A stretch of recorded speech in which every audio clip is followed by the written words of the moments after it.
Sixième séquence numéro 33, exercice 36 de la page 170. Pour chacun de ces patrons de pavé droit, les dimensions sont en centimètres. Première question, donnez les longueurs des segments colorés en rouge, vert et bleu. Je vais ici que faire le solide numéro 1. Solide numéro 1, donc là, vous n'avez pas le livre devant les yeux, mais j'ai fait ici le patron. Et donc, il faut dire les longueurs qui sont colorées. Ici, c'est en vert. Il faut trouver la longueur de ce qui est en vert ici. Comme ici, ce qui est en vert, c'est la même longueur que ces segments-là, ce qui est en vert mesurera bien sûr 3 cm. Deuxième, la couleur bleue, elle est ici. La couleur bleue, elle est ici. Elle mesure bien sûr pareil que là, c'est-à-dire 4 cm. Le bleu, facile. Ce qui était plus dur, c'est le rouge. La longueur rouge qui est ici. En fait, quand je vais plier mon solide, le rouge, il aura la même longueur que celui-là, c'est-à-dire le bleu. Et donc, la longueur rouge qui est ici, elle mesurera pareil que cette longueur-là, c'est-à-dire la bleue. Et la bleue, elle mesure pareil que ça, c'est-à-dire 4. Donc, le rouge mesure 4 cm. Voilà. Donc, petit b, construire le patron en vraie grandeur, c'est-à-dire ça.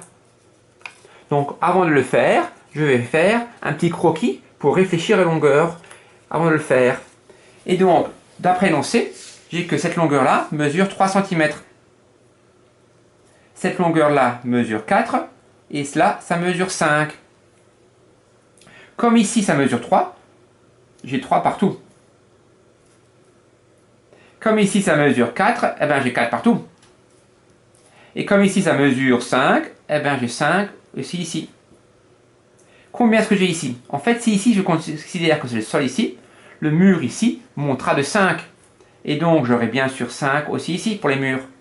Pareil, si ça, je considère que c'est le sol, ça va se soulever et ça mesurera aussi 5 là. 5 et 5. Et il manque cette dernière longueur ici. Ça, on a déjà vu avec ce qui était en rouge ici. Si ça, c'est le sol, ça sera le plafond. Et donc, cette longueur-là sera la même que celle-là, c'est-à-dire 4. Voilà, là j'ai fait un croquis, et maintenant je peux le faire en vraie grandeur. Je commence par faire par exemple ce rectangle-là. Je ne vais pas le mettre trop, là je vais le mettre à peu près ici. Et donc je commence ici, je fais 4 carreaux, et chaque carreau c'est bien sûr 1 cm. Et donc je fais 4 carreaux de long, 4 carreaux et 3 carreaux de large. 1, 2, 3. J'ai fait le premier rectangle, la première face de mon parallélépipède rectangle. Après, deuxième, 5, 3. Donc 5 cm. 1, 2, 3, 4, 5. 5. Et bien sûr, 3. J'espère que ça rentre. Suivant, ah oui, ça va rentrer. 4 cm. 4 cm. 1, 2, 3, 4. Et aussi 3.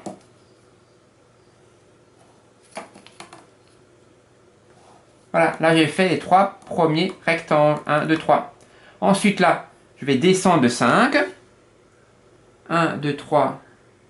Ah mince. 1, 2, 3, 4, 5. Et 5. Et là, je ferme mon rectangle. Je ne sais pas si vous voyez bien. Après, si vous voulez, je colorie. Bon, j'assure ici. Comme ça, vous voyez bien. J'ai fait les 3 premiers rectangles. Et moi, j'ai fait celui-là. Je fais maintenant le rectangle du haut. Il monte de 5 carreaux.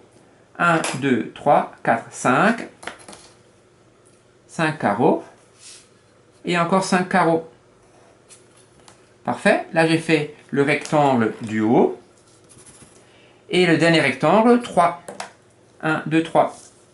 3 et 5.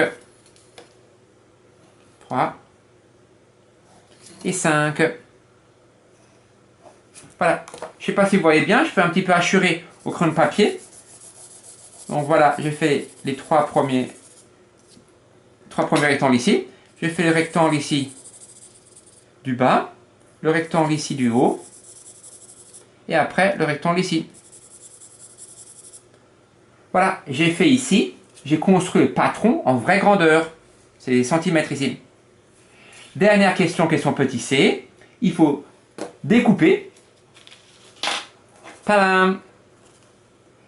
Et plier pour fabriquer le pavé droit. Donc je découpe et après il faut plier pour obtenir le patron du pavé droit. C'est dur de coller parce qu'on n'a pas mis de languettes. Ça aurait été plus pratique pour le coller de mettre des languettes. Donc on peut fabriquer comme ça le patron du pavé droit. Seulement c'est pas pratique à coller dans son cahier. Donc moi je trouve ça plus pratique de laisser comme ça. Mais on voit bien qu'on peut le plier. Ça sert à quoi? Ça sert aussi à vérifier que la figure qu'on a fait est juste. Parce que si ici, par exemple, j'avais fait que 4 carreaux, en fermant, j'aurais eu un trou ici. Donc ça sert à vérifier si notre patron est correct ou pas.